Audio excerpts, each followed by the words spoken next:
paano mag-wiring ng 3-gang switch at kinokontrol niya yung tatlong ilaw. Ito yung supply natin na 220 volts galing sa load side ng circuit breaker. Black ito yung live, white naman neutral. Ang supply natin na live, dito natin i-connect sa common ng 3-gang ng switch. Itong dalawang wire, ito yung splice natin. Next, dito naman tayo sa tatlong return ng 3-gang switch. Ito yung return ng switch 1, return ng switch 2, at return ng switch 3.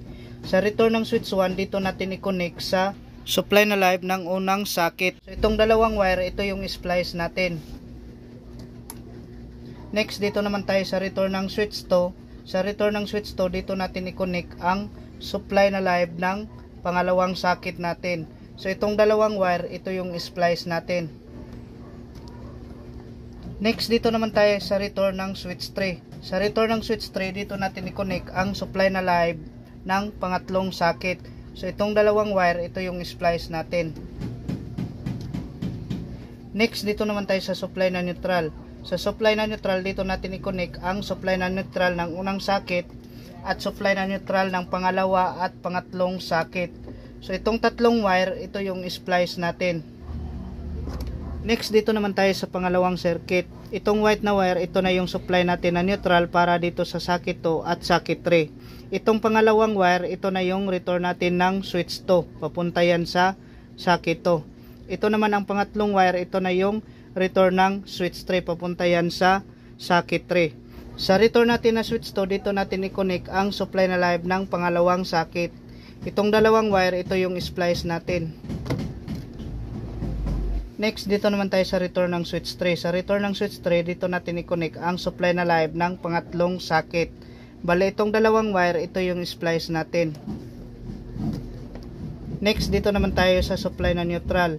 Sa supply na neutral, dito natin i-connect ang supply na neutral ng pangalawang socket at supply na neutral ng pangatlong socket. Bale, itong tatlong wire, ito yung splice natin. Next, ikabit naman natin yung common at tatlong return dito sa 3-gang switch. Ang common wire, dito natin yan i-connect sa off position ng 3-gang switch. Ang tatlong return naman ay dito natin yan i-connect sa on position ng 3-gang switch. Ang common wire, dito natin yan i-connect sa off position ng unang switch. Galing sa unang switch, nag-jumper tayo papunta sa pangalawang switch para masupplyan ang pangalawa.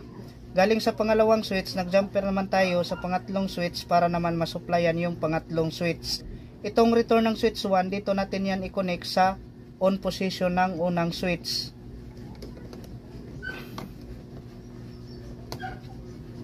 Ang return ng switch 2, dito natin yan i-connect sa on position ng switch 2. Ang return ng switch 3, dito natin yan i-connect sa on position ng switch 3. Next, lagyan na natin ng electrical tape ang ating koneksyon. Next, ikabit na natin ang ating 3-gang switch dito sa utility box. Next, una natin ang circuit breaker.